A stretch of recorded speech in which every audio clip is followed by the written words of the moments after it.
ঘটনা হয়েছে কালকে মানে সিটি কর্পোরেশনের শিরিন আপা সে তার নেতৃত্বে একটা বৈঠক বসেছে যে বরিশাল রোডে যে ভাড়াটা বাড়তিতে আসছে এই সিন্ডিকেটটা ভাঙার জন্য সে একটা বৈঠক করিয়া 3 মাস আগে যে ভাড়া ছিল ওইটাই সে আবার বহাল করে দিয়েছে। কিন্তু কিছু কুচক্রী মহল সিন্ডিকেটের আজকে সকালে আবার অটো ভাড়া এই আগেরটাই রাখতে আসে।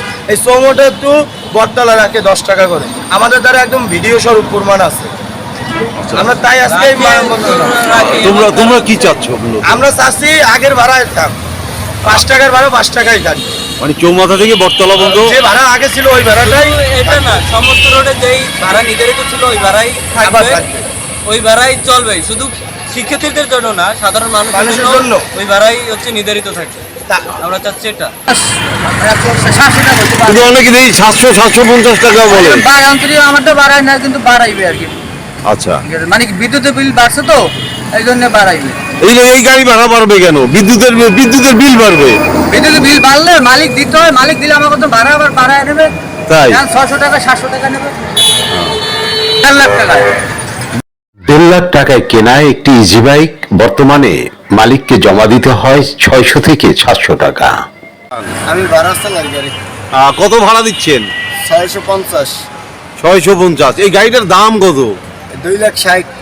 আচ্ছা, ওই যে সিএনজি, যে নীল সিএনজি গুলো, ওগুলির ভাড়া কত জানেন? ওগুলো 600, 700 এরকম। তো ওইটা যদি 10 লাখ টাকার গাড়ি যদি মানে 600 টাকা হয়, আপনার এই 2 লাখ টাকার গাড়ির ভাড়া কত হওয়া উচিত? হিসেবে তো 300 টাকা 350 টাকা ভাড়া হওয়া উচিত। আর এইটা হলেই এই ভাড়াটা আর বাড়তো না। বরিশাল সিটি কর্পোরেশন এলাকায় 30,000-এর উপরে অটোরিকশা ও ইজি বাইক চলাচল করছে, যা নিয়ে সিটি কর্পোরেশন উদ্বিগ্ন এবং অনুমোদিত টোকেন নবায়নের মাধ্যমে বাধ্যতামূলক করছে এগুলোর চলাচল। আর এর ফলে হয়রানি হওয়ার দাবি তুলে বরিশালে সংবাদ সম্মেলন করছে ইজি বাইক, ভ্যান, রিক্সা চালক সমিতি শ্রমিক সংগঠনগুলো, যার নেতৃত্ব দিচ্ছেন ডাক্তার মনীষা চক্রবর্তী। তবে ইজি বাইক ও অটোরিকশাগুলো আইনগতভাবেই অবৈধ দাবি বিআরটিএর। জানেন যে বর্তমানে যে ব্যাটারি চালিত ইজি বাইক চলাচল করে সেগুলো কিন্তু অবৈধ ঘোষণা করা হচ্ছে সরকার কর্তৃক। কারণটা হচ্ছে এটা এক হচ্ছে এটা যান্ত্রিক, বৈধ যান্ত্রিক না, যেটা বুয়েট কিংবা বিআরটি কোনো অনুমোদন না। উপরন্ত হচ্ছে এটা সড়ক দুর্ঘটনা ঘটায়, ফলে প্রতিনিয়ত এটা রাস্তায় সমস্যা হচ্ছে। পাশাপাশি এরা এমন পরিমাণ হয়েছে যে অত্যাধিক চলার কারণে এখন এই বরিশাল শহরে মনে করেন চলাচল অযোগ্য হয়ে গেছে, সড়ক নিরাপত্তা হুমকি স্বরূপ হয়ে গেছে। যার ফলে বর্তমান সরকার চেষ্টা করছে ইলেকট্রিক থ্রি হুইলার বিকল্প হিসেবে নামানোর জন্য। অলরেডি বুয়েট কর্তৃক পরীক্ষিত এবং বিআরটি কর্তৃক অনুমোদন দিয়ে ইলেকট্রিক থ্রি হুইলার বাজারে এসেছে। সেগুলো বৈধ গাড়ি এবং রোড সেফটি যত পরীক্ষা যথাযথ মেনে এগুলো অনুমোদন দেওয়া হয়েছে। এগুলো যদি রাস্তায় তার বিকল্প হিসেবে নামে, তাহলে একটা হচ্ছে পরিবহন সেক্টর শৃঙ্খলা থাকবে এবং রোড সেফটিও নিশ্চিত হবে। সেক্ষেত্রে যদি প্রশ্ন আসে যে তাহলে এগুলো কি দোষ করলো? এগুলো হতো ইলেকট্রিক থ্রি হুইলার।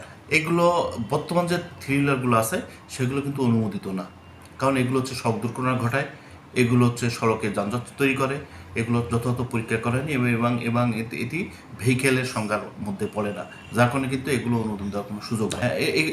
এদের তো অবশ্যই এগুলো যথাযথ পরীক্ষা মেনে এগুলো তৈরি করা হয়নি। এই ইঞ্জিনিয়ারিং ভিউতে এগুলো ভেহিকেল না, যার কারণে কিন্তু সরকার ভেহিকেলের সংজ্ঞার মধ্যে পড়ে ইঞ্জিনিয়ারিং ভিউ মেনে, রোড সেফটি পরীক্ষা মেনে যে ইলেকট্রিক বাইকগুলো অনুমোদন দেওয়া হয়েছে সেগুলো রাস্তায় চলাচল করলে সরকার শৃঙ্খলা আসবে এবং সড়ক দুর্ঘটনা রোধে ভূমিকা রাখবে।